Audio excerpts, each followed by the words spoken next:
Bonsoir Twitch, bonsoir à toutes, bonsoir à tous, quel plaisir de vous accueillir sur la chaîne Rafpar en live. J'espère que vous allez bien, bienvenue à vous toutes et à vous tous. Euh, c'est un peu une première pour moi ce soir. Alors non, ce n'est pas la première fois que je stream sur Twitch, mais c'est la première fois que je stream pardon, en dehors d'un match en direct. C'est la première fois, on va dire, que je propose du contenu en dehors d'un événement qui existe déjà. En l'occurrence, ce soir, pour cette première, j'ai décidé qu'on allait débriefer ensemble et ben de ce quart de finale, de ces deux quarts de finale de Ligue des Nations qu'on a eu entre la Croatie et la France. Bonsoir les Chi38, elle Laura, bonsoir Mélis 1077, bonsoir tout le monde, merci encore d'être là. J'espère que vous allez bien. Euh, je le disais donc, ma première, ce sera sur ce quart de finale de Ligue des Nations qui nous aura offert du bon comme du moins bon. Et justement, on va commencer par le moins bon. N'hésitez pas à me dire dans le chat ce que vous en avez pensé de cette double confrontation. On va en parler au fur et à mesure de toute façon, mais ça va être bien d'en débattre un petit peu parce que on aura quand même vu des choses aussi bien inquiétantes que rassurantes sur l'ensemble des deux matchs. Et comme j'ai dit, on va commencer justement par le plus inquiétant. Par avant, je m'excuse pour la disposition de la caméra. J'ai plutôt pensé, on va dire, les visuels pour le, on va dire de manière graphique plutôt que de manière, comment dirais-je, à pouvoir bien disposer la caméra. Donc c'est pour ça que je risque d'être très souvent en haut à droite de l'écran dans un tout petit espace. Mais bon, c'est pas grave, c'est pas le plus important. Le plus important, c'est ce qui se passe au cœur de l'écran. J'ai affiché voilà quelques petites informations histoire de donner un peu de corps et d'image à ce que je m'apprête à vous dire ce soir. Je disais donc, Croatie-France, c'est le premier des deux matchs. C'est le premier des deux matchs qu'on va débriefer. Et que dire sur ce match? Qu'est-ce que vous en avez pensé dans le chat? N'hésitez pas à me dire ce que vous en avez pensé. Mais que dire sur ce match, honnêtement, je crois qu'on peut dire c'est tout ce qu'on n'aime pas de cette équipe de France façon Didier Deschamps. C'est tout ce qui se fait de pire. Euh, on sait On sait très bien que sous Didier Deschamps, l'équipe de France n'a pas forcément brillé par son jeu offensif. On sait très bien que Didier Deschamps est un entraîneur défensif. On sait très bien que Didier Deschamps privilégie la défense à l'attaque. Et en ce sens, si ma mémoire ne me fait pas défaut, c'est Sir Alex Ferguson, légendaire entraîneur du Manchester United, qui disait que justement, pour gagner des titres, il faut avoir une bonne défense. Une bonne attaque, ça vous fait gagner des matchs, mais une bonne défense, ça vous fait gagner des titres. On peut pas donner tort à Didier Deschamps. Quelque part, on peut pas donner tort à Didier Deschamps, puisque faut quand même rappeler que sous notre DD national, on a quand même connu une finale de l'Euro en 2016, on a gagné la Coupe du Monde en 2018, on a connu la finale de la Coupe du Monde 2022. Je connais pas beaucoup de sélectionneurs de l'équipe de France qui ont connu un tel palmarès et de telles performances avec l'équipe de France. Je me trompe peut-être, mais bon, je pense que je me mouille pas trop. Les seuls qui avaient réussi jusqu'à maintenant, c'était Michel Hidalgo en 84, qui avait aussi d'ailleurs connu de très bons parcours en 86 et en 82 avec l'équipe de France également. Et Jacquet, bien sûr, en 96, demi-finale de l'Euro et vainqueur de la Coupe du Monde 98. Et on avait Roger Lemaire qui avait gagné l'Euro 2000 avec l'équipe de France, même si derrière ça s'était un peu effondré. Mais sous Didier Deschamps, c'est clair que la France n'a jamais autant brillé. Mais elle a aussi su nous endormir, cette équipe de France. Elle a aussi su nous offrir des performances assez nauséeuses. Et clairement, ce match aller face à la Croatie en fait partie. Je pense que sous Didier Deschamps, c'est un des plus beaux hommages à Raymond Domenech. Et clairement, c'est un des plus beaux hommages à Raymond Domenech. Ça rappelle les plus belles heures où on s'endormait devant les matchs de l'équipe de France. La compo de départ, justement, de ce match aller, elle fait, je vais pas dire froid dans le dos, mais elle parle pour elle-même. Alors, dispositif en 4-3-3, à titre personnel, ça me choque pas, il n'y a pas de problème. Encore une fois, dites-moi ce que vous en pensez dans le chat, mais dispositif en 4-3-3, je ne suis pas choqué. Là où je suis choqué, c'est le milieu de terrain. Enfin, clairement, c'est la patte Didier Deschamps. Clairement, c'est la patte Didier Deschamps, il n'y a pas besoin de chercher plus loin. Mais quand vous avez Rabiot, Chouameni, Guendouzi, un milieu de terrain relativement tourné vers la défense, c'est clairement vous n'êtes pas venu pour gagner. Après, on sait très bien que Didier Deschamps, certainement, il se dit devant il y a Mbappé, devant il y a Dembélé, devant il y a Colomboigny. Les trois joueurs font une saison franchement pas dégueulasse. Mbappé qui, après des débuts un peu compliqués au Real Madrid, se réveille. Dembélé qui nous fait alors lui par contre une saison XXL, on sait même pas d'où ça sort. Même nous supporters parisiens, on sait même pas comment il arrive à nous mettre autant de buts. Mais on prend, il y a pas de souci. Hein. Je suis pas surpris du fait qu'il soit bon, du fait qu'il soit capable de créer des occasions. Mais marquer autant de buts, j'avoue que c'est surprenant. Après Colomboigny, il a commencé fort à la Juventus. Depuis, le soufflet est bien retombé.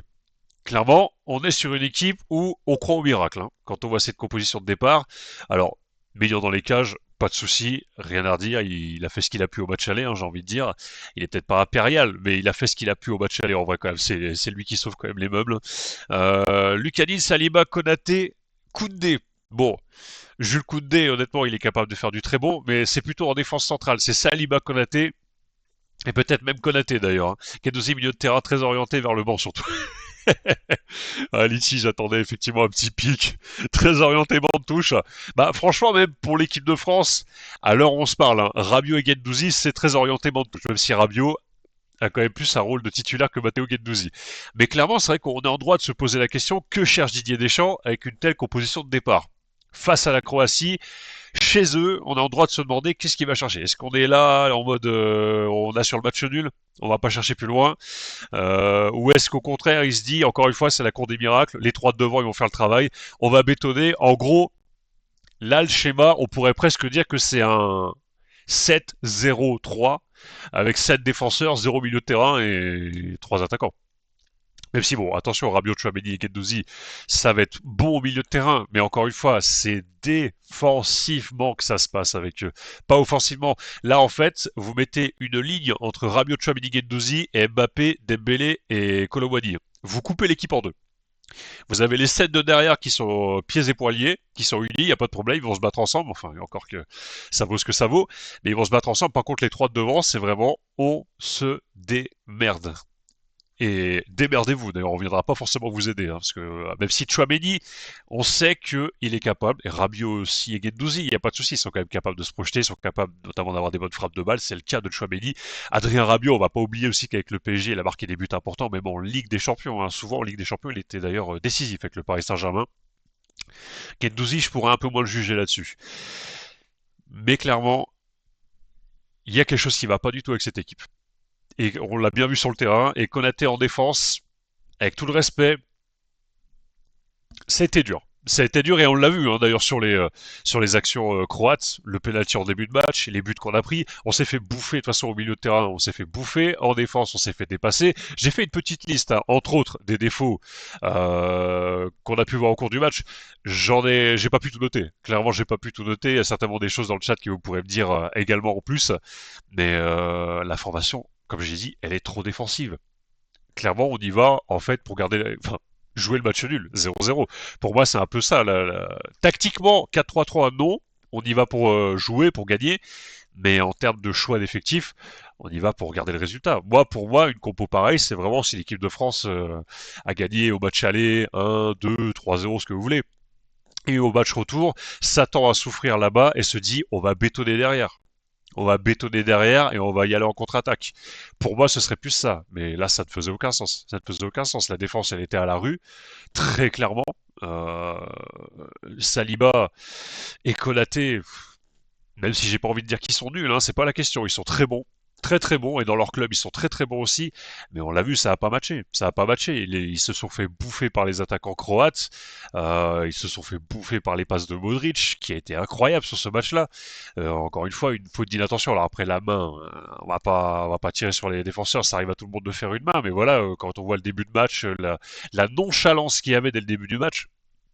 Heureusement que le penalty est très mal tiré, soit dit en passant, et que on a Mike Maignan dans les cages. On en reparlera un peu plus tard d'ailleurs Mike Maignan, surtout par rapport au match retour. Mais heureusement qu'on a Mike Maignan dans les cages et que l'attaquant adverse nous a fait une valeur Germain sur le penalty parce que on aurait pu repartir avec une défaite 3-0 hein. Et on aurait pu repartir avec plus large dans la besace. Hein. Milieu de terrain dépassé, on s'est fait bouffer par la Croatie, tout simplement. C'est la Croatie qui nous a appris à jouer au foot. Hein. On va pas se mentir. Dites-moi ce que vous en pensez dans le chat, mais la Croatie nous a appris à jouer au foot. J'ai rarement vu l'équipe de France. enfin rarement vu, autant dominer, autant galérer. Alors après, j'ai quand même des stats sous les yeux. Quand je dis autant dominer, autant galérer, les termes sont peut-être un peu forts. Je dis pas non plus qu'on s'est fait éteindre totalement. On a eu des choses à se mettre sous la dent, mais surtout en deuxième mi-temps. Mais je veux dire, dans l'ensemble, le milieu de terrain, on pouvait rien faire avec. On pouvait rien faire avec ce milieu de terrain. Et les trois attaquants de devant, encore une fois, à part faire des miracles, je vois pas ce qu'on aurait pu obtenir de plus. Là, sur le match aller, déjà en termes de possession de balle, il n'y a pas de souci. On l'a la possession de balle. 62% de possession pour la France. En termes de passes, techniquement pareil, on est au-dessus des Croates. 595 passes contre 371. Il y avait quelques petites phases de jeu où clairement on voyait que l'équipe de France était au-dessus de cette équipe croate. Et que c'était presque, on va dire, je vais mettre des guillemets, on va pas diminuer cette équipe croate qui est très bonne, mais on sentait que cette équipe de France était au-dessus. À la base, en tout cas, elle était au-dessus de cette équipe croate. Ça s'est pas trop vu, mais on le sentait. Passe réussie, 529 pour l'équipe de France, 299 pour la Croatie. Occasion, mine de rien, on en a quand même eu 15 côté français, 5 côté croate. Les Croates, eux, c'est pas compliqué, c'est surtout en première mi-temps qu'ils les ont eu. Ils ont fait mouche. Côté français, c'était stérile. C'était stérile. Les fois où on arrivait à se procurer des occasions, alors, il y a eu quelques très grosses occasions, mais globalement, dans le dernier geste, c'était extrêmement compliqué. Ou même la dernière passe, avant d'arriver au buteur. C'était extrêmement compliqué, on n'arrivait pas à trouver qui que ce soit dans la surface de réparation ou en bonne position pour aller marquer un but. Et puis quand il y avait une bonne position, bah on faisait rien. Voilà, on n'en faisait rien. Clairement, l'équipe de France était complètement à l'envers. 16 tirs, 16 tirs à 8. Mais de rien, la France aussi a dominé en termes de tirs. 6 tirs cadrés pour la France, c'est là où par contre le bas blesse. C'est que les Croates, 8 tirs, 4 cadrés, 2 buts. L'équipe de France, 16 tirs, 6 cadrés, 0 but. C'est là où le bas blesse. Ça fait un peu penser au PSG du début de saison, pour ceux qui suivent le Paris Saint-Germain. Paris, début de saison, et jusqu'à, on va dire, les mois de novembre, c'était pas rare de voir le Paris Saint-Germain, aller tirer une trentaine de fois au but, et pas marquer. Ou marquer peut-être un but, et repartir avec un match nul un partout. Regardez les matchs du PSG face à Nantes et les matchs du PSG face à Auxerre. Clairement, moi, quand j'ai vu ça, quand j'ai vu cette équipe de France là face à la Croatie, j'ai vu le PSG, cette équipe qui se crée des occasions à foison, même si c'était pas autant que le PSG en termes de maîtrise, mais cette équipe qui se crée des occasions à foison, mais qui manque de finisseurs. Et je vois effectivement Lecce, un Giroud, ça manque. Là, sur ce match-là, je suis entièrement d'accord avec toi. Parce que je vais me remettre 2 secondes là sur la compo de départ. Je vais me remettre 2 secondes sur la compo de départ. Mbappé, Dembélé, Colomwani. Alors, Colomwani, je vais pas dire qu'il est dégueulasse de la tête, je connais pas son vrai niveau. Mais c'est clair que niveau jeu de tête, ce sera pas un Olivier Giroud. On est d'accord. Bonsoir Mireille et bienvenue à toi sur le live. Merci d'être présent. J'espère que tu vas bien en tout cas. Euh, Olivier Giroud, il aurait manqué clairement parce que Colomwani, enfin, vous êtes centreur, vous êtes milieu de terrain ou défenseur. Excellent centreur. Vous levez la tête dans la surface de réparation, vous voyez Mbappé, Dembélé, Colomwani. Qu'est-ce que vous faites? Qu'est-ce que vous faites? C'est un peu pareil quand à l'époque où au Paris Saint-Germain, il n'y a pas si longtemps que ça, il y avait du Mbappé, il y avait du Messi, il y avait du Neymar en attaque. Ah, c'est sûr que sur le papier, c'est très beau. Sur le papier, je pense que dans l'histoire du football, on a vu des belles attaques, mais on a rarement fait aussi beau. En termes de prestige, en termes de talent, en termes de niveau. Mais en attendant, tu veux faire un centre en hauteur, tu veux faire du jeu de tête, qu'est-ce que tu fais? Bah, tu chiales. Tu chiales, tu centres à terre. T'es obligé de centrer à terre. Et là, alors, c'est pas le même niveau que Messi, Neymar, Mbappé, mais Mbappé, je pense que la dernière fois qu'il a marqué un but de la tête, pardon, la dernière fois qu'il a marqué un but de la tête, je sais même pas si c'était pas il y a 2, 3 ans en arrière. En vrai de vrai, c'était en début de saison. J'aurais peut-être oublié entre temps, c'est possible. Dembélé marqué de la tête, ça lui est arrivé cette saison, mais voilà, c'est pas un joueur de tête. Et Colomwani, lui, j'avoue, je suis un petit peu moins au fait. Mais clairement, et là-dessus je te rejoins Lecce, on n'a pas de Giroud en attaque. On n'a pas ce joueur qui peut, si jamais t'arrives pas à passer par le dribble, tu te dis tiens, c'est pas grave, on a l'option de centrer. Moi je défends toujours, si j'étais euh, entraîneur d'une équipe, peut-être que c'est vieux jeu de ma part, j'en sais rien, ou peut-être que c'est bien vu, mais j'aimerais toujours avoir Effectivement, sur les côtés, des joueurs rapides, des joueurs dribbleurs, voilà, Mbappé et Dembélé sur les côtés, pas de souci, qui vous voulez. Et dans l'axe, avoir un profil à la Giroud, à la Zlatan, à la Cavani, un mec qui peut-être effectivement balle au pied, voilà. Je pense Giroud, Cavani, c'est sûr que c'est pas des mecs qui vont prendre le ballon, qui vont dribbler toute la défense adverse, mais c'est pas leur rôle. C'est des mecs, tu les plantes dans la surface et dès qu'il y a un ballon qui arrive, c'est filoche, terminé. Dédicace à MC Pampi. Mais ça fait filet, c'est terminé. Voilà, c'est des mecs qui tergiversent pas. Et effectivement, Mbappé, Dembélé, Colomani, bien que, encore une fois, Mbappé de base, c'est quand même un très bon buteur, il n'y a aucun problème là-dessus.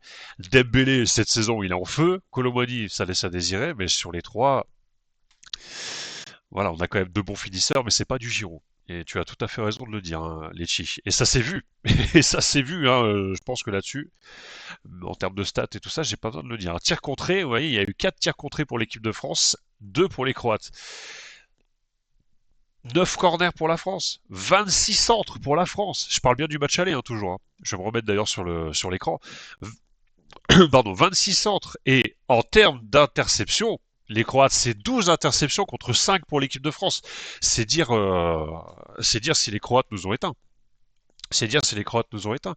19 tacles tentés pour les Français, enfin 19 tacles effectués pour les Français, 22 tacles pour les Croates. Ils se sont battus. 53 duels gagnés pour les Croates, 52 pour les Français. Ils se sont battus. 6 arrêts réussis par le gardien. Faut en parler aussi, hein, le gardien croate. Hein. Il a fait du sale hein, pendant le match aller. Hein. C'est aussi lui qui ramène, honnêtement, c'est aussi lui qui ramène le 2-0 au match aller. Hein. C'est vrai qu'en deuxième mi-temps, les Croates ont plus souffert. Et c'est leur gardien qui leur a permis quand même de tenir la baraque. Et au match retour aussi, il faudra qu'on en parle, hein, mais le gardien croate, franchement, s'il n'avait pas été là, je pense que la France aurait gagné avant les tirs au but. Hein. Hop là. Du coup, possession de balle stérile. Et oui, on a un milieu de terrain qui est pas créatif. Pas de Désiré Doué, pas de Michael Olise, pas de Bradley Barcola. Alors, c'est pas des milieux de terrain. Enfin, Désiré Doué, c'est un milieu de terrain, si, mais je crois que Michael Olise aussi peut être milieu de terrain. Bradley Barcola, il peut quand même remarquer peut-être jouer aussi milieu de terrain. Enfin, la preuve, il l'a fait lors du match retour. Mais il est plus attaquant, on va dire, attaquant sur les ailes. Mais il n'y avait pas ça sur le terrain. Au match aller, il n'y avait pas ça. Il y a un Grisou porté vers l'avant qui pouvait faire la transition milieu-attaque, deux joueurs de remplacer dans leur registre. Mais totalement. Totalement. On n'a pas. Enfin, encore une fois, on a vu du mieux au match retour et il y a eu des choses très intéressantes. Mais effectivement, ce joueur façon Griezmann, à l'heure actuelle, peut-être que je me trompe, hein, dites-moi dans le chat, mais on n'en a pas, effectivement, en équipe de France à l'heure actuelle. On n'en a pas du tout. Alors, ça ne veut pas dire que parce qu'on n'en a pas, on n'y arrivera pas, on marquera plus de buts. La preuve, hein, on a marqué au match retour. On en est capable, on en sera capable. Il faudra jouer différemment. Mais effectivement, Griezmann, c'est sûr que dans les deux matchs, enfin plutôt le match retour, parce qu'au match aller, le pauvre, je pense qu'il aurait souffert, mais le match retour, il nous aurait fait énormément de bien. Et je pense qu'avec Griezmann aussi, on aurait potentiellement pu le mettre le troisième but avant la fin du match.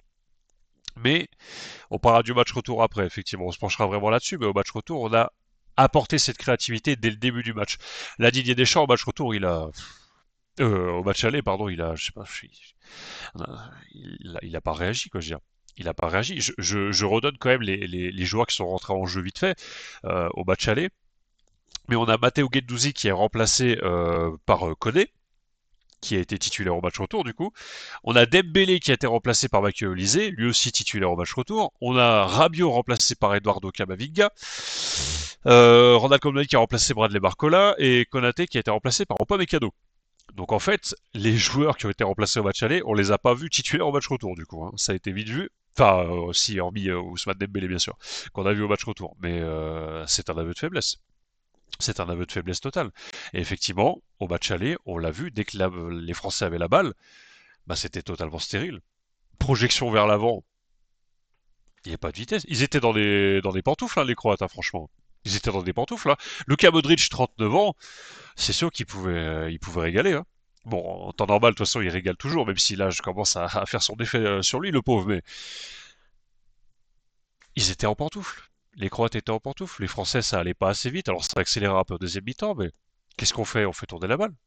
On fait tourner la balle. On a trois joueurs qui regardent plus derrière que devant. Donc, puis le problème, c'est que forcément, les Croates, ils allaient pas jouer en se découvrant comme des tarés derrière, hein. Ils savent hein, qu'il y a Mbappé et Dembélé en face. Donc ils vont pas se dire, bah allez les gars, on va monter haut, hein. Première contre-attaque, derrière il y a but, hein, je veux dire. Donc ils savaient qu'ils allaient jouer derrière. Le problème c'est que Mbappé, Dembélé, Colomoni, ils sont trois face à une défense minimum 4 joueurs et Modric, Kovacic qui revenait à chaque fois, enfin même l'équipe croate hein, qui revenait à chaque fois défendre. Qu'est-ce qu'ils pouvaient faire à trois? C'est sûr que c'est pas Rabiot, Chouameni et même si encore une fois Chouameni, il est capable des fois de déclencher un pétard de loin. On l'a vu lors de l'Euro 2024 face à l'Angleterre hein, où il a l'Euro 2024. Coupe du Monde 2022, pardon, excusez-moi. C'était la Coupe du Monde 2022. Qu'est-ce que je dis Où il a allumé un pétard de loin. Il en est capable. Mais je veux dire, voilà, clairement, comme j'ai dit en début de match, vous coupez la ligne d'attaque et vous la séparez du reste de l'équipe. Et la France pouvait pas faire grand-chose. À moins d'un miracle, effectivement, la France pouvait pas faire grand-chose. L'attaquant livré à eux-mêmes, voilà, j'ai dit ce qu'il y avait à dire là-dessus. Effectivement, les joueurs ne pouvaient rien faire offensivement. Il y avait pas moyen, sauf miracle offensif inefficace et jeu vers l'avant pas assez rapide. Là-dessus, on a couvert le champ. On a couvert le champ. Si vous avez des choses à rajouter sur le match aller, n'hésitez pas à me dire. Mais pour moi, effectivement, ça ne pouvait que aller à la catastrophe. Et merci Mike Maignan de nous avoir sauvé les miches à plusieurs reprises. Et merci les Croates d'avoir baissé le rythme aussi en deuxième mi-temps, parce que je pense qu'une deuxième mi-temps au même rythme que la première, on serait pas qualifié à l'heure actuelle, hein. On serait pas qualifié à l'heure actuelle. Dites-moi ce que vous en pensez dans le chat, hein. En tout cas, sur ce premier match, sur ce match aller, mais clairement, on a vu ce qui se faisait de pire. On a vu du Didier Deschamps dans le texte, hein. On a vu un entraîneur qui la joue défensif, mais dans ce contexte-là, personnellement, je ne comprends pas une équipe aussi défensive. Dans un match retour où tu as gagné galère à l'aller et où effectivement tu te dis attention ça va être tendu, qu'à la limite tu veux le défendre au match retour, pourquoi pas? Et jouer en contre-attaque face à une équipe qui sort, pourquoi pas? Face à la Croatie, c'est un non-sens total. C'est un non-sens total et clairement, on pouvait avoir peur. On pouvait se permettre d'avoir peur, parce qu'on a bien vu Didier Deschamps à l'Euro. Qu'est-ce qu'il a fait à l'Euro 2024? Il s'est entêté. Il s'est entêté. Il y a des joueurs qui auraient pu jouer plus, qui auraient pu apporter plus offensivement. Il les a pas fait jouer. Ou il les a fait rentrer en cours de jeu. Il est resté campé sur ses idées. Alors oui, c'est couvert par le fait qu'on ait fait une demi-finale de l'Euro. C'est super. C'est génial, on a fait une demi-finale de l'Euro, cool. Mais dans le contenu, qu'est-ce qu'on retient? Est-ce que finalement, on est si satisfait que ça d'y être à l'heure demi-finale de l'Euro? Je crois pas, hein, je pense que si la France gagnait, enfin, il y a un univers dans lequel la France pouvait gagner l'euro comme ça, mais si on avait gagné l'euro en jouant comme ça, alors oui, hein, sur le moment t'es content, youpi, la France soulève l'euro, mais c'est un peu comme, si je dois trouver un comparatif, alors là, seuls les supporters parisiens comprendront, mais c'est un peu comme l'année où Paris est champion de France sous Galtier, voire même l'année d'avant où on est champion de France sous Pochettino. Ouais, t'es champion, ouais. C'est bien, t'es champion, mais tu t'es fait chier comme un rat toute la saison. Tu t'es fait chier. Alors oui, hein, il y a des noms ronflants sur le terrain. C'est génial. Ah, Messi, Mbappé, Neymar, ah, c'est beau. Ah, c'est sur Verratti, Donnarumma, Marquinhos. Ah oui, oui, c'est magnifique. Il n'y a pas de souci. Mais en attendant, qu'est-ce que tu t'es fait chier? Des joueurs qui en ont rien à foutre du maillot, qui se mouillent pas, qui font le strict minimum, et qui même quand tu commences à te dire ça y est, ils commencent à dominer, paf, ils craquent derrière et ils perdent, comme lors de la dernière journée où tu perds 3-2 contre Clermont, tu prends pas de plaisir. Tu retiens juste que t'es champion, mais tu prends pas de plaisir. Et là, l'Euro, ça aurait été pareil. Donc là, je sais pas si ce match retour dont on va parler tout de suite est une prise de conscience de la part de Didier Deschamps. J'espère. Il serait peut-être temps d'ailleurs. À quelques mois maintenant, allez, un peu plus d'un an quand même, un peu plus d'un an de la fin de son contrat techniquement, à moins que surprise, il renquille, mais bon, je pense pas. Ce serait bien que pour la préparation de la Coupe du Monde, il envisage autre chose qu'un jeu défensif. Je veux dire, autant se lâcher, c'est le moment, c'est la dernière, c'est la dernière. Tente des choses. Puis je veux dire là, c'est c'est la Ligue des Nations. C'est la Ligue des Nations. Je vais livrer mon point de vue. Pareil, encore une fois, vous me dites ce que vous en pensez dans le chat. C'est la Ligue des Nations. Avec tout le respect que j'ai pour cette compétition, c'est pas une compétition majeure. Pour moi, la Ligue des Nations, un peu comme les matchs amicaux, ça sert un peu de répétition en fait. Si tu peux la gagner, c'est génial. Et la France l'a gagné, on a été content. Youpi, on a fait la fête, il n'y a pas de souci. Mais voilà, que la France la gagne, que la France la perde, pour une équipe en tout cas avec le palmarès de la France, ça va pas compter tant que ça de gagner la Ligue des Nations. Une équipe comme le Portugal ou une équipe comme la Croatie qui a des palmarès quasi vierges, voire vierges, oui, ça va compter. Mais là, c'est le moment de se dire, Ok, je joue sur du défensif, là il y a la Ligue des Nations, je vois des jeunes dans leur club offensifs qui régalent, alors oui, hein, on peut mettre des joueurs défensifs, il n'y a pas de souci, et on verra c'était le cas au match retour, là il y avait de bonnes raisons de mettre des joueurs défensifs vu la stratégie adoptée, mais bordel, fais jouer offensif, essaye, tente des choses, ne reste pas englué dans tes acquis, on va dire Didier. Ne reste pas englué dans ton envie de faire du football défensif qui fait chier tout le monde. J'ai envie de dire, si tu veux faire même du football spectacle, c'est le moment. Parce qu'après, effectivement, la Coupe du Monde, oui, il faut savoir prendre des risques, mais c'est pas là où il faut prendre le plus de risques. C'est là où tu es censé arriver avec, entre guillemets, des certitudes. Donc là, c'est le moment maintenant, libère-toi, fais jouer l'équipe, fais-la jouer offensive. Parce que je tiens quand même à rappeler, là, avant ce match aller, là, qu'on perd 2-0, là, je vais refaire un point vite fait sur les résultats là, en Ligue des Nations de la Croatie et de la France. Tac, tac, tac, tac, tac. Faut savoir que la Croatie, avant de nous affronter, on n'est pas sur la Croatie la plus en forme de l'histoire, hein. Clairement, eux aussi, on va dire, le train est passé. Il y a de beaux restes. En Croatie, il y a de beaux restes, mais clairement, on est plat sur l'équipe de 2018. Elle est moins forte. Et ça se voit puisque première journée de Ligue des Nations, elle perd 2-1 contre le Portugal. Alors, le Portugal a une très bonne génération à l'heure actuelle, donc c'est logique. Défaite de 1 face au Portugal, victoire 1-0 contre la Pologne. Derrière, victoire 2-1 contre l'Écosse. C'est un peu poussif. Derrière, match nul 3 partout contre la Pologne. Défaite 1-0 contre l'Écosse. Et match nul 1 partout contre le Portugal. On va dire, le seul résultat, enfin allez, on va dire les deux seuls, enfin, ouais encore, hein, franchement, le seul résultat qui soit vraiment dit impressionnant et motivant dans cette phase de groupe, c'est le match nul face au Portugal. Clairement, les autres matchs, on peut pas dire que ce soit une Croatie qui écrase et qui impressionne, quoi, je veux dire. C'est une Croatie solide, on va dire. C'est une Croatie solide. Elle prend pas non plus des tonnes de buts. Et elle arrive à pas perdre trop de points en route. Côté français, par contre, je pense que vous vous rappelez du France-Italie de la première journée, hein, défaite 3-1. Là aussi, ça avait été une belle blague, hein, quand même, après l'Euro qu'on avait vécu, en plus. Derrière, on bat la Belgique 2-0. On bat Israël 4-1, sans être trop brillant, on va pas se mentir, mais encore heureux, on les bat. On bat la Belgique 2-1. Derrière, il y a ce fameux 0-0 contre Israël. Pourquoi pas. Puis victoire 3-1. Elle, rassurante par contre, il faut le dire, il y avait une bonne performance. Victoire 3-1 des Français en Italie. On va dire, un peu comme les Croates, on restait sur un résultat plutôt positif. La France, c'est une victoire, les Croates, c'était un match nul, mais face à des équipes, alors peut-être la Croatie a un peu plus de mérite parce que le Portugal est plus en forme que l'Italie actuellement, mais voilà, on restait quand même chacun sur une dynamique un peu plus positive, on va dire. Puis arrive à ce match aller qu'on vient de décrypter. Maintenant qu'on a parlé des choses qui fâchent, bah on va quand même parler des bonnes choses. Parce qu'heureusement, il y a eu un match retour. Enfin, heureusement, il y a eu un match retour. Heureusement, les Françaises se sont réveillées au match retour. Et là aussi, j'attends vos avis dans les commentaires pour me dire ce que vous avez pensé de ce match retour. Est-ce que vous aussi, vous avez vibré, vous avez pris du plaisir? À titre personnel, effectivement, j'ai été mauvaise langue, hein. Vous l'avez peut-être vu, ceux qui me suivent sur les réseaux sociaux. J'avais même mis en story, c'est la purge acte 2 ce soir. Voilà, j'avais peur, franchement, vu le match aller. Même si je sais, étonnamment, je sais aussi, enfin, on sait tous que l'équipe de France n'est parfois jamais aussi forte que lorsqu'elle est dos au mur. On l'a encore vu, hein. Là, c'est un nouvel exemple de plus, mais l'équipe de France n'est jamais aussi forte que lorsqu'elle est dos au mur.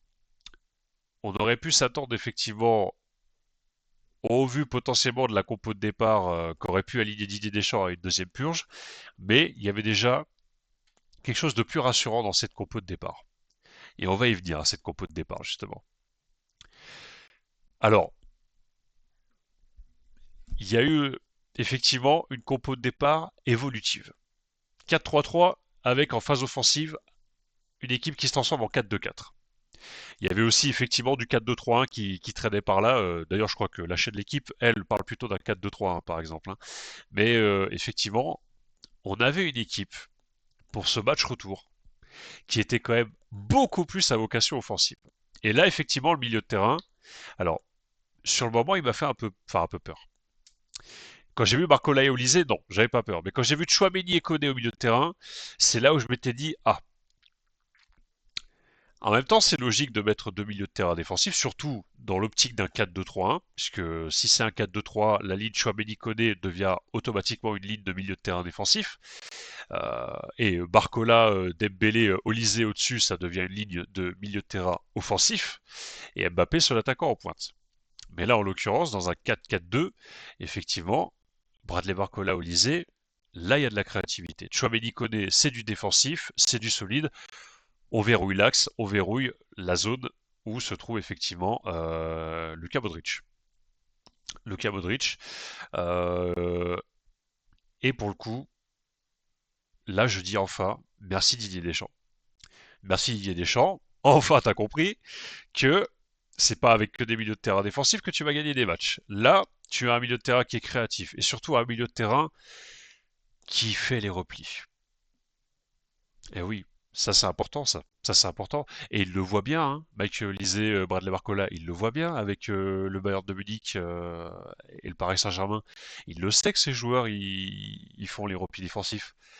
Moi, je vais surtout parler de Bradley Barcola, c'est lui que je suis hebdomadairement au Paris Saint-Germain.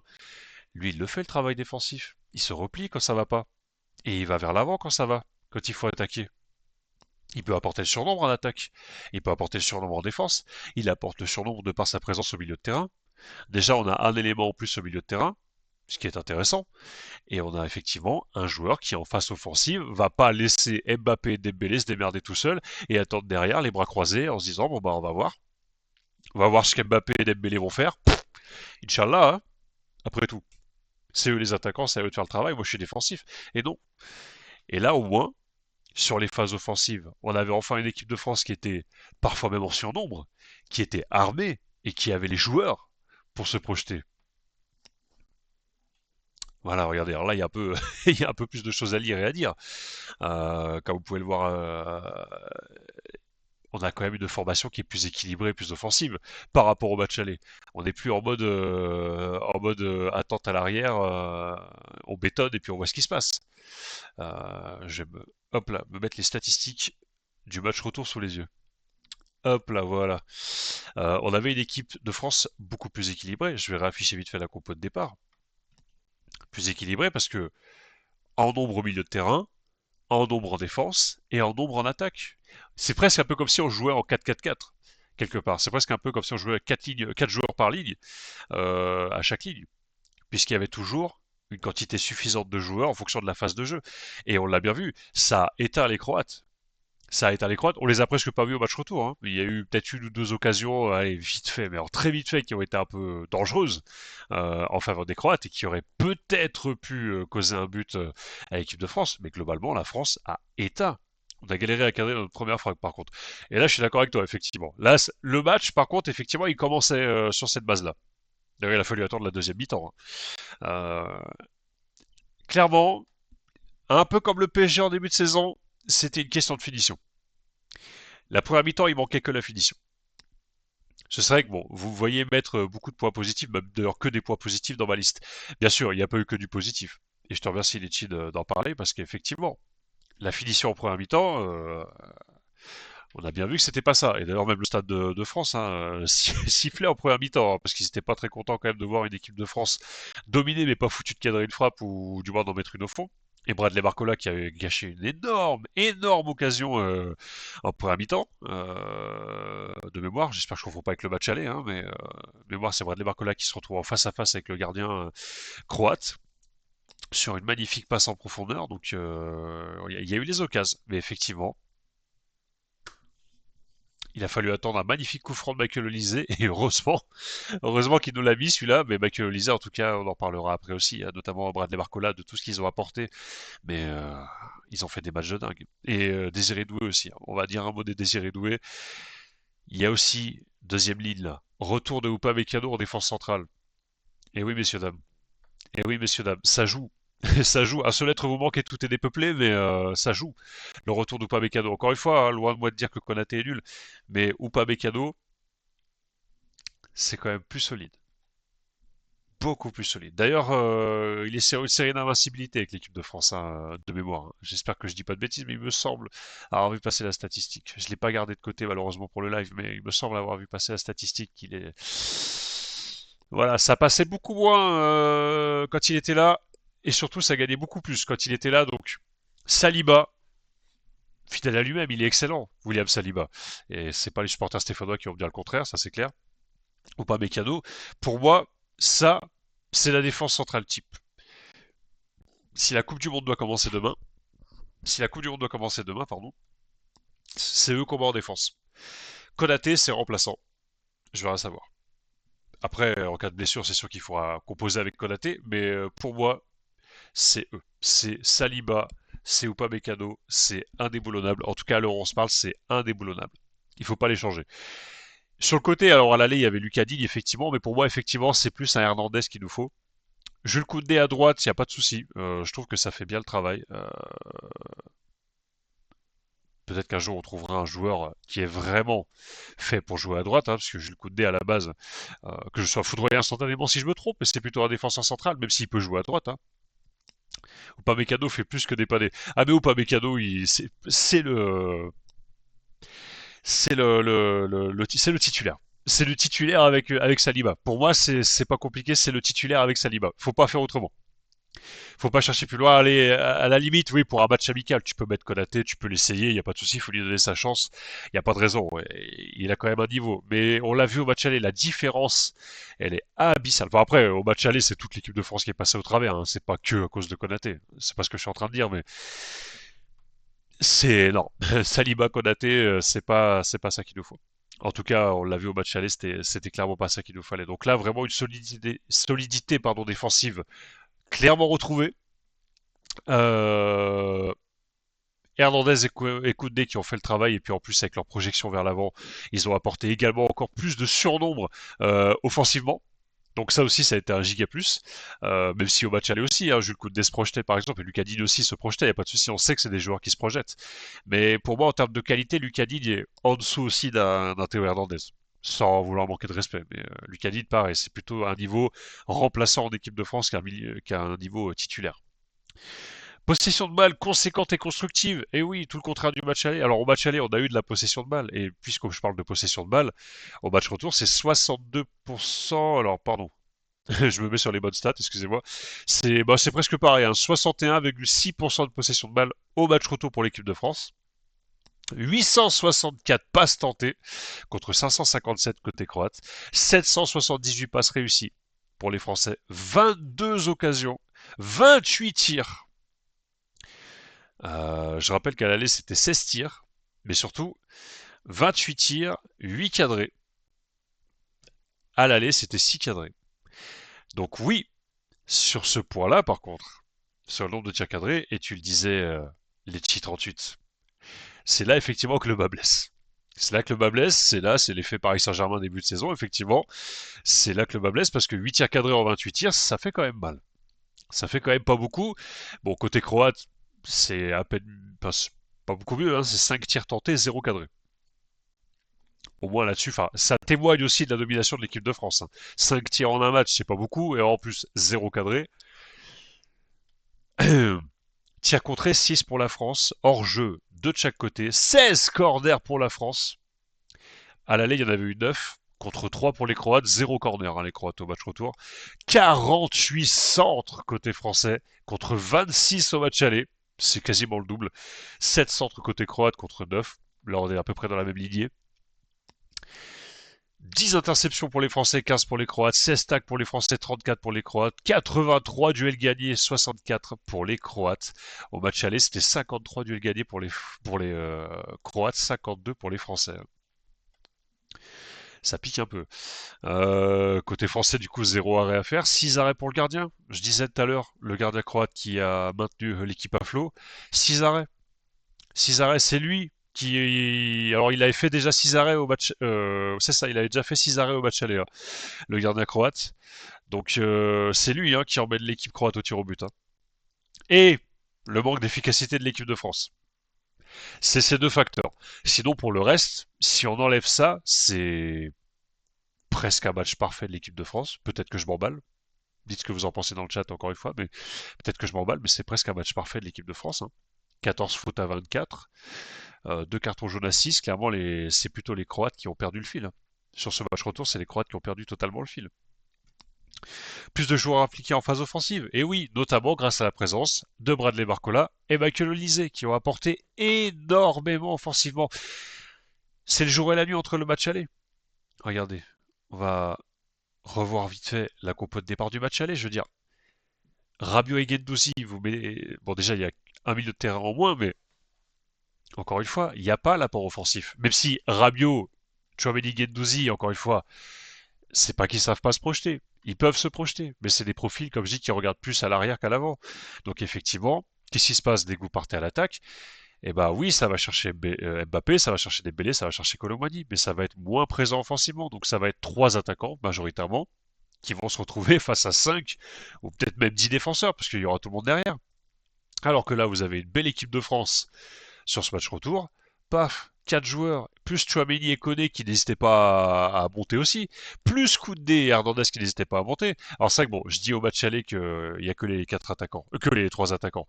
Je suis un peu menteur, bien sûr qu'encore une fois, Digne et Koundé n'hésitaient pas à monter également. Donc effectivement, il y avait un peu de surnombre aussi.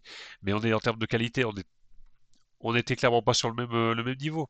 Et là, on a Bradley Barcola et Michael Olise qui apportaient sans arrêt le surnombre, qui apportaient des solutions de vitesse et de dribble sur les côtés, alors que Rabiot et Guendouzi, qu'est-ce qu'ils pouvaient apporter? C'est pas eux qui allaient forcément viser les côtés, ils allaient rester relativement dans l'axe. Et puis en termes de vitesse et de dribble, bah, avec tout le respect, ça va pas faire des dingueries, hein, je veux dire, Rabiot et Guendouzi, hein. Ça va pas faire des dingueries sur la défense adverse.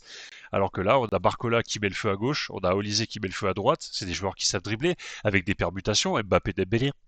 En fait, l'avantage, c'est que cette attaque, un peu à la manière de ce que veut faire Luis Enrique avec le Paris Saint-Germain, elle est imprévisible. Parce que, alors après, tout dépend aussi des consignes, bien sûr, du coach, et en l'occurrence de Didier Deschamps. Mais je prends l'exemple du Paris Saint-Germain. Quand vous avez un trio d'attaque, Kvaratskhelia, Kvaratskhelia, Dembélé, Désiré Doué ou Bradley Barcola, qui vous voulez en fait. Le but, c'est que les trois joueurs puissent permuter sans arrêt et jouer aux trois postes dans le même match. Alors oui, sur le papier, on va peut-être te dire Dembélé dans l'axe, Kvaratskhelia est à gauche, Désiré Doué est à droite, mais dans le match, ce sera pas rare de voir Dembélé permuter avec Doué qui va repasser dans l'axe, ou Kvara qui va jouer dans l'axe, ou qui va jouer à droite, Doué qui va jouer à gauche, Doué qui va jouer au milieu de terrain. Enfin, c'est vrai que le PSG c'est un cas à part. Vous allez même voir Zaïre Emery qui joue en défense, donc ou Fabien Ruiz qui joue en défense. Donc là c'est encore un autre monde. Mais là vous voyez, cette attaque de l'équipe de France pour moi, elle est imprévisible. Et c'est ça qui est bien. Tout le monde peut jouer à tous les postes. Même s'il y a des postes de prédilection, bien sûr, à Barcola, je pense qu'il est un peu moins efficace dans l'axe que sur un côté. Ce serait moins utiliser ses capacités. Et encore que bon, laissez-le bosser encore un peu avec Luis Enrique, je pense qu'il deviendra un très bon attaquant central aussi. Mais Barcola peut jouer dans l'axe, Mbappé peut jouer à gauche, Mbappé peut jouer à droite, Dembélé peut jouer dans l'axe, il peut jouer à gauche, il peut jouer à droite. Mathieu Olise, je sais pas ce qu'il vaut dans l'axe, mais il peut jouer à gauche. Je pense qu'il peut jouer à droite aussi, Mathieu Olise, même si je crois que c'est plus, il peut jouer à droite, mais si je crois qu'il peut jouer à gauche aussi. Olise, donc ça peut permuter. Et ça, c'est ultra imprévisible pour l'équipe adverse. Ça déstabilise beaucoup. C'est entre autres pour ça, je pense, que par exemple, le Paris Saint-Germain reste invaincu en Ligue 1 et qu'aucun club n'arrive à les battre. Et petite pensée pour Saint-Etienne qui va les recevoir, on en parlera jeudi, hein, Saint-Etienne à midi en direct sur la chaîne, n'hésitez pas à me rejoindre. Mais quand tu es défenseur et que tu dois marquer un joueur, je pense que là, la meilleure consigne, c'est plus le marquage à la culotte, là c'est le marquage en zone. Parce que là, le marquage à la culotte, si on te dit il va marquer Dembélé, enfin si on va demander par exemple à Michael Nadé de Saint-Etienne de marquer Dembélé, bah Michael Nadé il va se retrouver un coup défenseur central, un coup défenseur latéral. C'est injouable. C'est injouable. Donc clairement, là, on est dans une optique de perturber l'adversaire. Et ça a bien marché. Offensive, enfin, en termes d'efficacité face au but, ça n'a pas marché, mais attends samedi venir. Ouais, ouais. On va attendre samedi. Même si bon, je fais une petite parenthèse sur Saint-Etienne, Paris Saint-Germain, mais très rapide, parce qu'encore une fois, on en parlera en live jeudi à 12h sur la chaîne. Mais les supporters stéphanois, oui, je vous invite à regarder le match Saint-Etienne-PSG, parce que pour une fois, vous allez voir Saint-Etienne jouer au foot. Voilà, je dis ça, je dis rien, mais effectivement, souvent, Saint-Etienne, c'est un peu comme Bordeaux, hein, ça joue mal toute la saison, avec tout le respect, hein. Ça joue mal toute la saison, mais alors dès qu'il y a le PSG. Oh là là, qu'est-ce que ça joue bien. C'est le Brésil de 70. Là, je pense que il y aura Socrates à l'AS Saint-Étienne, hein, samedi. Il y aura Socrates, il y aura Ronaldinho, Ronaldo, il y aura qui? Il y aura Zico, il y aura, il y aura Pelé, il y aura, voilà, ça va être Saint-Étienne Prime. Puis la semaine prochaine, Saint-Étienne perdra 6-0 contre Angers. Mais bon, en vrai, je vous le souhaite pas, bien sûr. Mais voilà, peut-être que Paris va vous éteindre. Mais en tout cas, je faisais le rapport avec Saint-Etienne, puisque Paris va les affronter en fin de semaine. Mais la stratégie, c'est ça, clairement, c'est de la déstabilisation à bloc. Je ne sais pas si, bien sûr, c'était la consigne de Didier Deschamps, parce que je ne vais pas mettre Didier Deschamps et Luis Enrique dans le même panier en termes de stratégie collective. Mais moi, ça me plaît. Ça me plaît parce que c'est des équipes, enfin c'est une attaque qui peut clairement permuter dans tous les sens et c'est un sacré point positif. On a la chance, mesdames, messieurs, d'avoir un vivier de joueurs qui est quand même incroyable.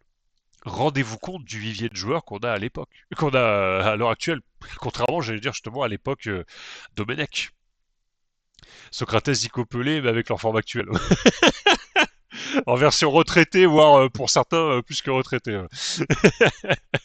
Effectivement, non, mais je sais que Saint-Etienne souvent est assez chaud face au PSG. On l'a vu encore au match aller. Bah d'ailleurs, au moment où on se parle, c'est la dernière fois que saint a bien joué, c'était face au PSG d'ailleurs. Soit dit en passant. Mais on a la chance d'avoir un vivier. Je veux dire, rappelez-vous, juste une toute petite piqûre de rappel comme ça. Quand on était en 2012, l'équipe de France, ça ressemblait à quoi? Alors, il y avait des bons joueurs à l'époque, hein. Bien entendu, on va pas dire le contraire, mais dans les cas, j'y avais quoi? Il y avait déjà Hugo Lloris, là-dessus, rien à redire. En défense, on avait quoi? On avait du Philippe Mexès, qui est un bon défenseur, hein, il n'y a pas de souci, mais bon, avec l'équipe de France, ça n'a jamais été flamboyant. Même si là, 2012, par là, on est dans certainement sa meilleure période. Il y avait du Adil Rami, il y avait, alors j'ai plus tous les noms qui me viennent en tête forcément, hein, mais il y avait du Jérémy Toulalan. Je mélange peut-être un peu les époques, attention, hein. Quand je dis 2012, voilà, mais dans cette zone-là, autour de 2010, il y avait du Jérémy Toulalan, qui certes était pas dégueulasse, hein, c'était un mec, c'était un chien de garde, hein, clairement il se battait. Il y avait du, il y avait, alors oui, Thierry Henry sur la fin, mais il y avait du Thierry Henry. Nicolas Nelka, bon, ça valait ce que ça valait. Eliakim Mangala, Marvin Martin, Kevin Gamero. Alors encore une fois, hein, je dis bien avec tout le respect, c'est pas des joueurs nuls à proprement parler, mais j'ai encore comparé au vivier qu'on a aujourd'hui. Souvenez-vous, enfin, je sais pas s'il y en a parmi vous qui vont se souvenir. Ça fait deux trois fois que je le sors en live. Je pense que ce joueur ne parle à plus personne. Vous souvenez-vous d'un France-Ukraine où la France gagne 4 buts à 1. C'est le fameux jour où Marvin Martin il claque un doublé de malade là, face à l'Ukraine. Et dans ce match-là, il y a un mec qui va faire sa première titularisation, il va en faire je crois deux trois derrière, et qui va d'ailleurs marquer ce soir-là son seul but en équipe de France. Younes Kaboul. Est-ce que vous vous souvenez de Younes Kaboul, messieurs dames? Peut-être toi les 38 tu t'en souviens. Tremoulinas Sako. Tremoulinas Sako. C'est pas des mauvais noms, encore une fois, hein. C'est ça le pire, c'est pas des mauvais noms, hein. Notamment par rapport à d'autres Ligue 1. Ce sont des joueurs qui, la preuve, si on s'en rappelle encore aujourd'hui, c'est des joueurs qui nous ont marqués, qui ont marqué notre génération. Il n'y a pas de problème. Mais à l'échelle internationale, il y avait peut-être déjà du Alexandre Lacazette. Non, non, non, je dis une bêtise, pardon, Alexandre Lacazette, n'importe quoi. Il n'y avait pas Alexandre Lacazette à l'époque.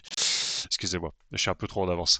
Mais au niveau international, c'est un peu limité quand même, on va pas se mentir. Il y avait encore certains, enfin peut-être plus à ce moment-là, mais voilà, il y avait des joueurs style André-Pierre Gignac qui jouaient en équipe de France aussi. C'est euh, c'est vous dire ce qu'on avait à l'époque et ce qu'on a aujourd'hui.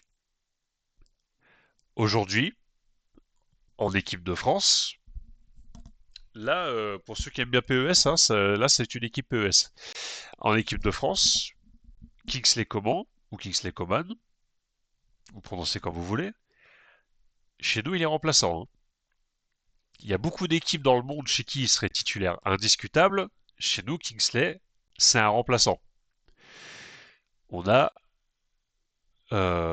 Eduardo Camavinga sur le banc de touche. Chez beaucoup d'équipes, Camavinga, c'est un titulaire indiscutable, hein. Je dis ça, je dis rien, hein. Euh, Bref, je vais pas faire toute la liste. Mais rendez-vous compte de la chance qu'on a. d'avoir le vivier de joueurs qu'on a aujourd'hui. Et le problème, c'est qu'on a un peu cette impression sous Didier Deschamps qu'on est en train de le gâcher, ce potentiel. Alors, ils sont encore jeunes, hein. Attention, hein. On n'est pas sur une équipe en fin de cycle. Clairement, on est même sur une équipe en début de cycle. On est en train de renouveler le cycle. Là, l'équipe de France, au moment où on se parle, elle est en train de renouveler son cycle.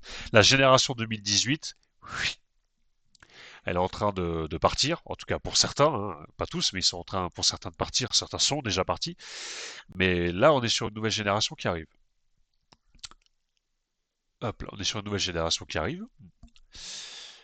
Il serait temps, Didier Deschamps, de ne pas l'encrouter cette génération et de la laisser s'exprimer justement. Et là, je trouve que cette compo de départ est entre autres une belle démonstration de ce que peut fournir l'équipe de France aujourd'hui en termes de vivier. Ça nous change de Younes Kaboul quand même. Avec tout le respect, mais ça nous change de Younes Kaboul quand même. Euh, donc plus de joueurs impliqués sur les offensives. Bradley Barcola au Lysée, mais il y en a un que j'ai pas cité aussi. Le nouveau Neymar. Enfin celui en qui l'Europe voit Neymar et dont l'Europe est en train de littéralement en train de tomber amoureux, Désiré Doué. Désiré Doué qui connaît cette année, bon déjà à Rennes il faisait un travail magistral, mais qui connaît cette année une évolution, enfin tous les joueurs du PSG connaissent une évolution incroyable. Pour vous dire, même Fabien Ruiz depuis quelques matchs il est en train de bien jouer. C'est, il est incroyable, c'est vrai. Il est incroyable. Désiré Doué, c'est l'avenir de l'équipe de France. Il peut jouer à plusieurs postes, il peut jouer milieu de terrain, à gauche, à droite, j'ai un doute. Je crois que si quand même à droite, c'est un de ses. Enfin, il joue au PSG à droite, donc je pense qu'à droite maintenant il y est. Mais de base, je sais pas s'il était vraiment tourné sur la droite. Et il peut même pratiquement jouer dans l'axe aussi. Et d'ailleurs, dans ce match, on a vu ce qu'il pouvait apporter aussi. Deux grosses frappes bien détournées par le gardien croate, encore une fois qui a sauvé les meubles, mais une entrée en jeu quasi décisive. Un joueur qui percute, qui dribble, qui fait pas trop de chichi non plus. Heureusement, on va dire, il n'a pas hérité de ça de Neymar pour l'instant. Il n'a pas hérité du côté chichi, vas-y, je te dribble juste pour t'humilier, juste pour te dribbler. Non, je dribble parce que c'est nécessaire, je dribble parce que c'est constructif, et parce que ça va apporter à l'équipe.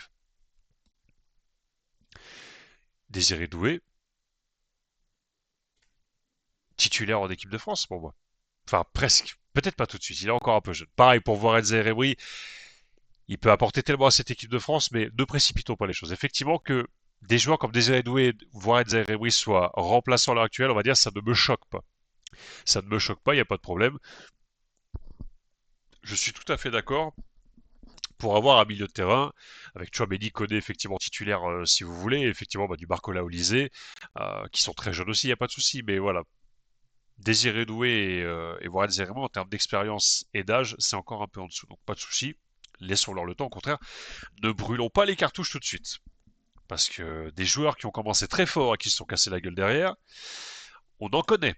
On en connaît même beaucoup d'ailleurs.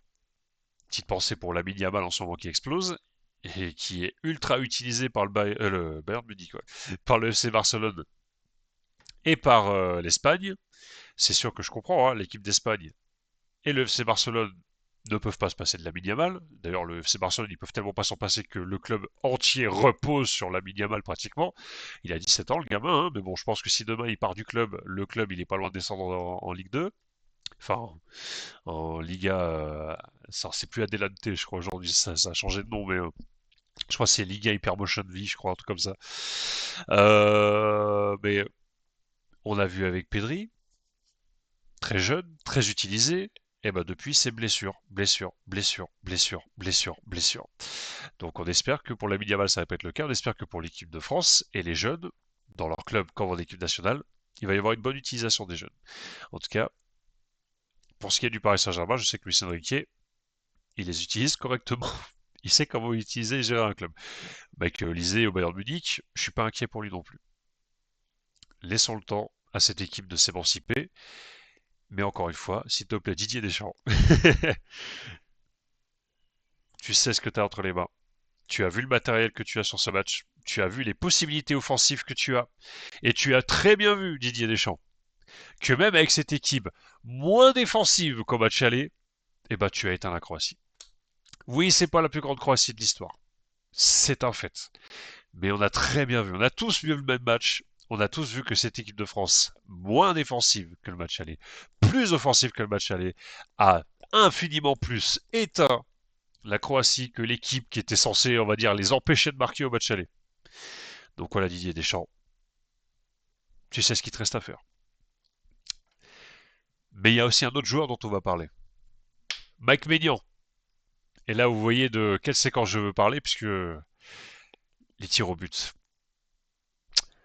Je pense effectivement qu'il y en a peut-être quelques-uns parmi vous qui se sont dit, au moment de la séance de tir au but, s'il avait été dans les cages lors de la finale de la Coupe du Monde 2022, ça aurait été une finale différente, hein. Et en tout cas, une séance de tir au but différente. Alors après, on ne sait pas, on aurait peut-être quand même perdu la finale.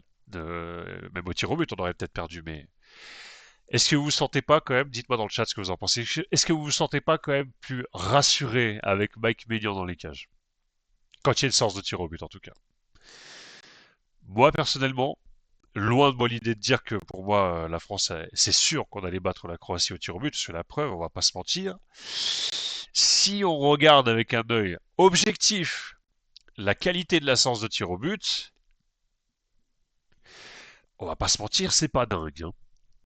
Des deux côtés, hein. Que ce soit les tireurs croates ou les tireurs français, on n'est pas sur la séance de tir au but la plus, comment dirais-je, la plus quali de l'histoire, hein. Si vous comparez la séance de tir au but PSG Liverpool, il y a un monde d'écart, hein, parce qu'il y a quand même deux joueurs français qui la ratent, hein. Kylian Mbappé qui est pas loin de la louper aussi. Enfin, en tout cas, le gardien qui est pas loin de la sortir. Heureusement qu'il a la main molle sur le tir d'Mbappé, parce qu'il y a un univers dans lequel on rate trois pénaltys de suite, hein, pratiquement, hein. Donc, Mike Maignan, monstrueux en match. Disons-le, il sort des parades incroyables. En match retour, il y a eu beaucoup moins de travail, mais match aller, il nous sauve des situations aussi. Et pas que au match aller, hein, bien sûr, depuis qu'il est titulaire en équipe de France. On le sait, c'est un excellent gardien qui arrive sur le tard, malheureusement. J'aurais aimé pour lui qu'il puisse démarrer plus tôt, mais c'est vrai qu'on avait la chance quand même d'avoir Hugo Lloris dans les cages jusqu'à maintenant. On va pas bouder notre plaisir, et c'est pas, non plus, je ne tire pas sur Hugo Lloris, il est exceptionnel, Hugo Lloris, il est légendaire. Mais, un peu à la manière d'un Fabien Barthez, finalement. Vous me dites si je me trompe, hein, mais Fabien Barthez, c'est pareil. De la première à la 120e minute de jeu, Fabien Barthez et Hugo Lloris, c'est excellent. C'est excellent, c'est très fort, c'est tout ce que vous voulez. Ça te sauve une équipe. Moi, je me rappellerai toujours du Goloris. Alors, désolé pour le souvenir, hein. France-Irlande 2009. Le fameux match où Thierry Henry met sa main. On se qualifie grâce à la main, malheureusement. Mais si on se qualifie ce soir-là aussi, s'il y a bien un homme ce soir-là qui nous qualifie pour la Coupe du Monde, c'est au-delà de la maintien en risque, c'est Hugo Lloris. C'est Hugo Lloris. C'est le seul. C'était le seul ce soir-là.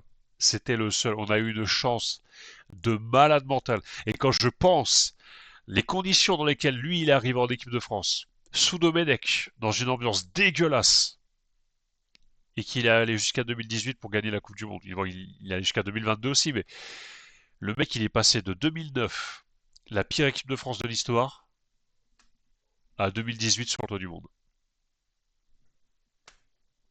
Légendaire. Légendaire. Et là-dessus, je remettrai jamais en cause. Par contre, séance de tir au but, vous n'allez pas me dire, hein, mais je suis pas là pour débriefer la finale de la Coupe du Monde 2022, mais la plupart des tirs argentins étaient pas non plus foufou, hein. Donc, merci encore une fois, Gloris, pour tout ce que tu as fait, mais effectivement, Mike Maignan, sur les séances de tir au but, j'avoue que c'est quand même un gage de qualité, et je pense qu'à l'avenir, on l'a vu d'ailleurs face au Portugal à l'Euro, hein, on a gagné la séance de tir au but, grâce aussi à Mike Maignan. Grâce au tireur aussi, mais là, clairement, c'est Mike Maignan qui nous qualifie, parce que la séance des tireurs français, elle est pas dingue. Elle est franchement pas dingue. Je sais pas ce que vous en pensez dans le chat, n'hésitez pas en tout cas à me dire ce que vous avez pensé, on va dire, de ce match aller, de ce match retour, de cette séance de tir au but. On se fait sortir au péno contre la Suisse aussi. Effectivement, oui, tu me l'as rappelé, merci. Ça m'a été complètement sorti de la tête. Encore une fois, enfin, vous me dites si je me trompe, hein, vraiment, hein, mais moi, La seule séance de tir au but dont j'ai souvenir qu'on ait gagné avant avant l'Euro 2024, et je parle bien avec l'équipe de France bien sûr, hein, la seule séance de tir au but dont j'ai souvenir qu'on ait gagné, c'est France-Italie 98. Vous me dites si je me trompe dans le chat. Je sais que toi, Litchi, t'auras très certainement la réponse. Tu es un puits sans fin de connaissances footballistiques. Mais moi, pour moi, c'est France-Italie 98, la dernière finale, la dernière séance de tir au but qu'on gagne. J'ai l'impression que je dis une bêtise, mais 2000, il n'y a pas de séance de tir au but pour l'équipe de France. 2000, il n'y a pas de séance de tir au but. 2004, il n'y en a pas non plus. 2006, la finale, on perd au tir au but. 2010, on n'a pas eu le temps d'avoir de séance de tir au but. 2014, non, 2010 c'est ça, on n'a pas eu le temps d'avoir de séance de tir au but. 2014, il n'y a pas eu de séance de tir au but non plus. 2008 non plus. 2002, on met pas un but. Ouais, voilà, c'est même carrément tout court, tout court. Enfin, le pire, le pire pour 2002, et pour faire une petite parenthèse là-dessus, le pire pour 2002,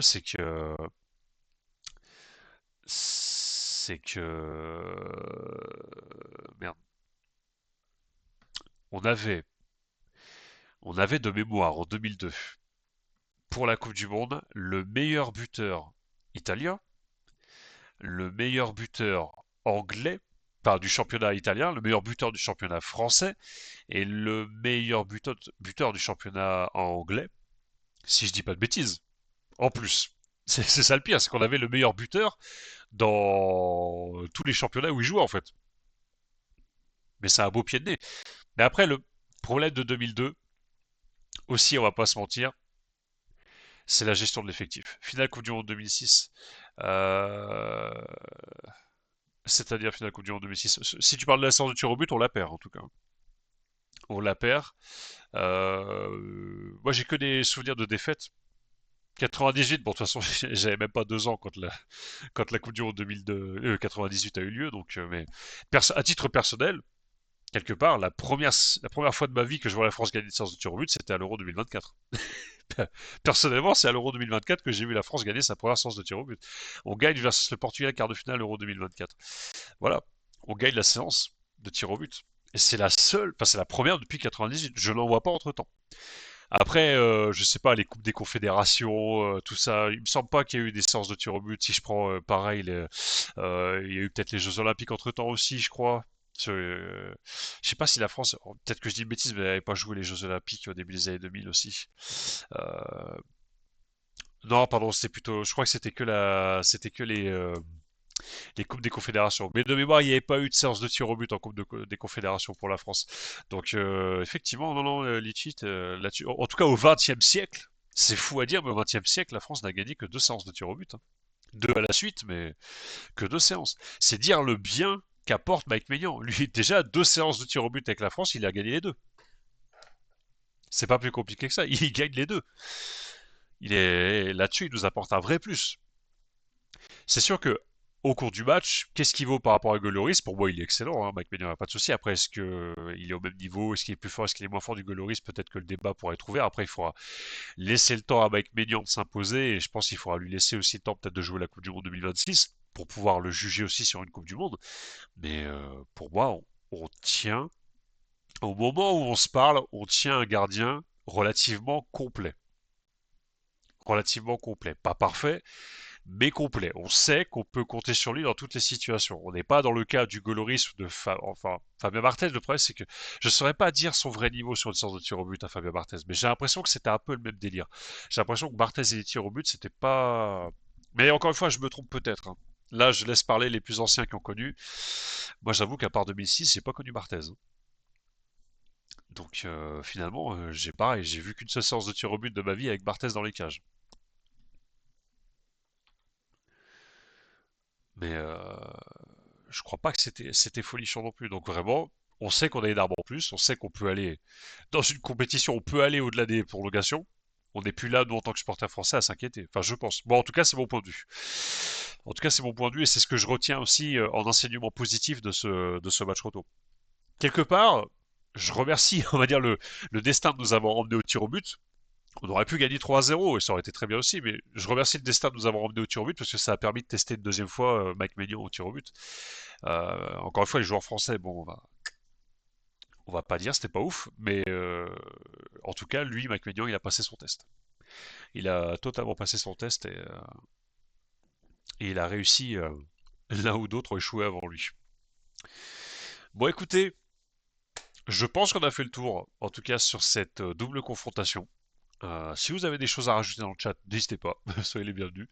Euh, on peut très bien discuter encore un petit peu si vous voulez, et sinon, bah, si on a fait le tour, on va s'arrêter là. Mais en tout cas, voilà, si on doit faire un peu un résumé de cette double confrontation, on a vu effectivement tout ce qu'on n'aime pas voir, sur le match aller surtout. Un Didier Deschamps enfermé dans ses idées, qui semblait presque ne pas vouloir se remettre en cause. Enfin, je dis presque. Il voulait pas se remettre en cause, visiblement, Didier Deschamps, sur le match aller, même si après il a dû faire des changements. Une équipe de France qui s'enterre dans un jeu moribond, stérile, défensif, qui mène à rien.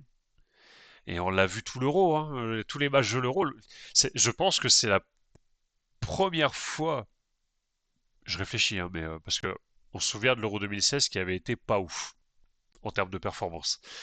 Mais à l'Euro 2016, on est allé jusqu'en finale et il y avait quand même deux matchs références. Il y avait l'Allemagne et il y avait, on va dire, le match vraiment derrière où on a explosé, l'Islande. Ou c'était avant, je me souviens déjà plus. Mais en tout cas, il y avait le France-Islande où on gagne 5-2. Il y avait quand même eu un match où on avait largement gagné, on avait dominé, on avait joué, il n'y avait pas de souci. Dans cet Euro 2024, sincèrement, vous ressortez quel match? Ne serait-ce que même, est-ce que vous ressortez un match de l'équipe de France? Moi, j'en ressors pas, hein. Pour moi, j'ai l'impression d'avoir vu 6 fois le même match. 6 fois le même match. Première journée, deuxième journée, troisième journée, huitième, quart, demi, c'est 6 fois le même match. C'est 6 fois un match où la France, à la limite, on a peut-être eu un petit peu d'espoir au début de France-Espagne. Quand Colomboigny a ouvert le score, on a peut-être cru se dire, ah, on va peut-être voir du foot. Mais in fine, que dalle. C'est resté dans la même soupe, hein. Mais c'est la première fois que la France va aussi loin et qu'il n'y a mais littéralement rien à en tirer, quoi. Donc c'est pour ça, cette double confrontation, pour moi, elle est là. Et elle doit servir à ça pour Didier Deschamps. C'est une prise de conscience. Surtout qu'encore une fois, je vais me répéter par rapport à tout à l'heure, mais mec, ça va être ta dernière compétition. Alors, bien sûr, ça veut pas dire vas-y, lâche-toi, fais n'importe quoi. Mais juste, en fait, c'est ta dernière, t'inquiète pas, hein, même si la France, ça ferait chier, mais même si la France rate cette Coupe du Monde, on va pas t'en vouloir derrière, enfin, on va pas t'en vouloir. On va pas oublier ce que t'as fait pour l'équipe de France. C'est quand même lui qui ramène la deuxième étoile, il nous donne quand même 3 finales de compétition majeure, euh, demi-finale de l'Euro quand même en 2024. C'est quand même pas rien encore une fois. Mais voilà, libère-nous cette équipe de France. Pour l'amour de Dieu, libère-nous cette équipe de France et laisse-la jouer offensivement et tu vas voir qu'à mon avis, on peut peut-être la gagner la Coupe du Monde si on joue offensivement. Si on pratique le même jeu que l'Euro 2024, je pense que je vais surprendre personne, on va aller nulle part. Hein, clairement, on va aller nulle part à la Coupe du Monde. On va peut-être passer la phase de groupe, hein, oui, parce qu'effectivement, on va peut-être avoir des adversaires pas trop forts en phase de groupe. Ça sera à voir, mais on ira nulle part. On ira nulle part et on aura juste qu'une envie, c'est d'éteindre la télé. Donc, match aller à oublier. On n'a pas aimé et on va plus revoir ça. Match retour une équipe de France, certes, qui a manqué de finition, qui a manqué de qualité devant le but. Et pareil lors de la séance de tir au but. Attention, attention à pas faire n'importe quoi pendant une séance de tir au but en Coupe du Monde. Mais une équipe de France qui a dominé, qui a proposé des choses offensivement, qui a joué au foot. Et pour ça, j'ai envie de retenir ça. J'ai envie de retenir l'équipe de France qui s'est quand même relevée après être tombée. Ce qui fait une grande équipe, ce n'est pas de ne jamais tomber, c'est de se relever après de tomber. Là-dessus, on peut le dire, la France l'a fait. Ça a été galère, mais la France l'a fait. La France s'est relevée, la France a montré un beau visage. Et ça a presque, entre grosses guillemets, une saveur de France-Ukraine 2013, où tu perds 3-0 à l'aller, 2-0 à l'aller, tu gagnes 3-0 au retour. C'était presque un peu ce petit côté-là, un peu ce match retour. En tout cas, à mon avis.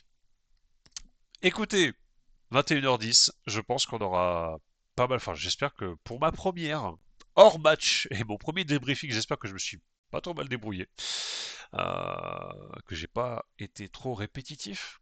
N'hésitez pas à me dire dans le chat ce que vous en avez pensé, mais voilà, j'espère avoir bien fait mon travail. Voilà, on remettra le couvert, comme j'ai dit, jeudi à midi pour l'avant-match Saint-Étienne-Paris Saint-Germain. Où là, effectivement, on rentrera. On a vaguement évoqué le sujet tout à l'heure, mais on évoquera plus largement cette 27e journée entre le PSG et entre Saint-Étienne et Paris Saint-Germain. Il y aura des choses à dire.